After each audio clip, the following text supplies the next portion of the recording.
Venezuela, crippling poverty and political unrest there, creating a full-bore humanitarian catastrophe. And this weekend, U.S. Air Force cargo planes are again delivering food, medicine, and relief supplies to areas just outside Venezuela's border. Also there today, U.S. Senator Marco Rubio, center of your screen there, white hat. He's promising the United States will stand with the people of Venezuela, his words, every step of the way.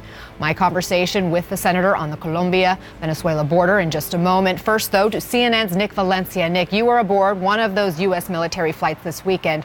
What's in those aid shipments, and how long before the people in Venezuela will see them? Basic goods and commodities on it that could be found at an everyday grocery store, things like rice, beans, lentils. But right now, not in Venezuela. There's even hygiene kits, toothbrushes, toothpaste, nutritional biscuits to help those children that are malnourished, suffering from this crisis. How and when this aid gets into Venezuela will ultimately be up to the Venezuelan military. Now, if you talk to representatives within the Juan Guaido government, they tell you that they are very optimistic that the military will do the right thing, the moral thing, and allow this aid in. However, there is undoubtedly concern that the recent U.S. involvement could provoke an already unpredictable Nicolás Maduro from doing something even more drastic. It isn't just a mission to deliver basic goods. It's a mission to deliver hope. Over the weekend, 3 planes carrying 66 metric tons of humanitarian relief made its way to the Venezuelan border with Colombia. The supplies, part of an effort led by the USAID and both the Departments of Defense and State. These are just the basic necessities. State Department official Julie Chung helped lead the mission to assist the millions impacted by what she called a man-made crisis created by Venezuelan President Nicolás Maduro. The only thing that's stopping us is the Maduro regime. We've seen them block the bridges, block the roads, and it's an abomination to humanity to stop basic necessities and goods from entering your country to help your own people. Is there any concern that something like this would provoke him from doing something even more drastic, that this could perhaps be seen as further politicizing a crisis? If anyone's politicizing the crisis, it's Maduro. Lester Toledo, a representative of self-declared interim Venezuelan President Juan Guaido, joined the U.S. officials on the trip to the border. He was there when the first stage of U.S. aid arrived on the Venezuelan border February 8th. I asked him if this is the year Venezuela will turn the corner. He said he thinks it'll happen in a matter of weeks. This is the second shipment of humanitarian aid sent by the U.S. government to help Venezuela in the last 2 weeks. They say it's part of their commitment to interim President Juan Guaido. And inside these pallets, they say, is enough to feed 3,500 children and up to 25,000 adults. Landing in Colombia, the humanitarian convoy was greeted by USAID Director Mark Green. He said the aid is arriving at the most critical time. The crisis Venezuelans are fleeing is man-made. In a matter of minutes, the supplies were offloaded and driven to this warehouse in Cúcuta, Colombia, positioned only a few hundred yards from Venezuela.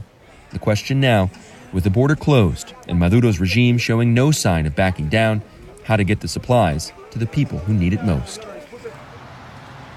USAID Director Mark Green said that this is the most critical time for that aid for the people of Venezuela. It comes at a time, Anna, when children are starving in the country, children that don't have to starve, children who are malnourished, hospitals that are struggling to stay open and provide for the people of Venezuela. This is now, according to the U.S. officials who were on that flight, one of the largest displacements of people in the history of Latin America. Anna? It is a stark reality there. Thank you, Nick Valencia. Joining me now in a U.S. network exclusive, Senator Marco Rubio of Florida. He is in Cúcuta, Colombia, where U.S. humanitarian aid just arrived yesterday. Senator, tell us, what are you doing there on the Venezuela border today, and why was it important for you to be there? Well, I mean, the first thing is, obviously, the United States has made a big contribution, thanks to USAID, and pre-positioning all of this aid that's ready to go to help the people of Venezuela who desperately need it. The second, obviously, is to thank our Colombian allies who have done a phenomenal job. I cannot say enough about President Duque and how the Colombian people and the Colombian government have stepped forward and just done extraordinary things for their neighbors. And third is to speak to the people of Venezuela. We're just less than a mile away from the Venezuelan border, and to be able to let them know not to give up, that the world is with them, that we will stand with them, the United States and the international community, every step of the way, no matter how long this takes, until freedom is restored in Venezuela. But this really, the number one issue right now is how do we get food and medicine to to people who are dying of preventable diseases and starving to death because the regime and the dictator does not allow humanitarian aid to reach them. And so on that note, Nicolás Maduro has said he believes the U.S. aid is a Trojan horse intended to oust him from power. What happens if he doesn't let that aid through? Well, look, the aid is going to get through, and I think ultimately the question is whether it gets through in a way that he's cooperative with or in a way that he's not. But there's no way you're going to stand ultimately in the way of a people whose children are starving to death, whose families are dying in hospitals because of preventable diseases and they don't have the medicine for it. So obviously tactics are something I'm not going to publicly announce to allow the regime and their allies to make efforts to block it. But I would say this, imagine for a moment if you're a member of the National Guard or the Venezuelan military, your own family is hungry. Your own family is starving. Your own relatives are dying because they can't get dialysis or HIV medications. And you're going to follow an order to block that from reaching the people? I think the bigger threat comes from these criminal bands that he's empowered. These literally just street thugs that he's given guns to. They're the ones that present a greater danger. But I will say this to you. We know if there is violence next week and people are harmed here, we know who's responsible for it. And every single one of them will pay a price. They will face justice, and they will spend the rest of their lives worried about justice catching up to them. President Trump has said nothing's off the table. Would you support any military intervention, and do you believe it will come to that? Well, the only military intervention that's happening now in Venezuela is the Cuban government, the Cubans that are controlling everything that's happening, the security forces and everything else. The United States retains the right to utilize military force in its national security interest anywhere in the world. That's not just Venezuela, that's anywhere on the planet. But that's not what we're here to do today. There's no military aid here. This is food. This is high energy bars for starving children. This is rice. This is beans and lentils. This is sanitary kits. This is medicine. That's what we're here to do. And none of that has anything to do with military intervention. Right. Feeding people is not anything to do with the military. And in fact, it is a crime against humanity to deny food and medicine to unarmed and innocent civilians. I understand that, and I agree with you on that, but would you support military intervention ultimately? Well, it's not my decision to make. I ultimately will tell you I support defending the national interest and the national security of the United States anywhere in the world where that's being threatened. And ultimately I'll leave it at that because that's not what we're focused on right now. I will say this, and I won't go any further than to say this to you. There are certain lines, and Maduro knows what they are, and if they are crossed, I am confident, based on everything I've heard from this administration and everything I know about this administration, that the consequences will be severe and they'll be swift. And he's aware of that. But again, our focus here has nothing to do with that. It has to do with food and medicine. That's what we're hoping will happen, and we're expecting to happen starting next week.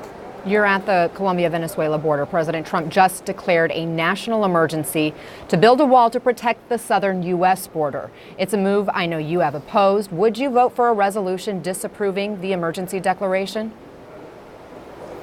Well, let me tell you something I did since the beginning of my time in the Senate, and that is when I'm overseas, I don't care whether President Obama is president or now president from my own party. I don't discuss, debate, or in any way attack any administration when I'm overseas doing work that's overseas. I'm on the record talking about how I feel about that. I refer you back to it. I'm not trying to, you can ask me on Monday when I'm back stateside, and I'm more than happy to answer it there. But when I'm overseas, I just don't criticize our government, nor do I speak about domestic political issues while we're here.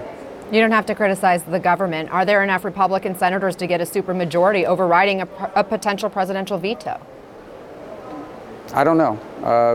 As I said, I have no idea. I mean, we'll find out, maybe we won't. But like I said, right here today, we're here focused on Venezuela and on the bipartisan support that exists for this. That's another important point to make. There is extraordinary bipartisan support for what U.S. policy towards Venezuela is, and that's important for the Venezuelan people to know. You are still a U.S. Senator, and the President just declared a U.S. national emergency. Is there a national emergency happening right now in the U.S. at the U.S. southern border? Well, that's the third time you asked me the same question, and it's going to be the same answer. I've made public statements on this. They're out there. I've tweeted about it. I encourage you to refer to those, and I'm more than happy to talk about it again on Monday when I'm back. But when I'm overseas, I just don't talk about domestic politics. It's a practice that, frankly, has been a tradition of U.S. office holders for a long time. Okay, before I let you go back to Venezuela for one more moment, you said there is a red line in this situation in Venezuela. What is that red line? Well, I think some are obvious. We have U.S. personnel still working inside of Venezuela. Should any harm come to them, I believe, based on everything I know about this administration, the consequences will be severe and swift. We expect the legitimate government, the National Assembly, and its interim president, Juan Guaido's freedom and liberties to be respected, not to mention his life. And of course, innocent people that are doing nothing. If you're walking down the street carrying humanitarian aid peacefully, food, medicine, and nothing else, you should not be the target of violence. And if you are, I don't just think the U.S. would respond to something like that. I think the world would. And but obviously, we hope it doesn't come to it, because at the end of the day, I think there are hopefully enough good people left in that regime, or around it, I should say, in the security forces at the ground level, at the rank and file level, who are not going to deny their own parents, their own neighbors, their own mothers and fathers, their own children food and medicine. All right, Senator Marco Rubio, again, joining us from the Colombia-Venezuela border. Thank you very much for taking the time. Thank you.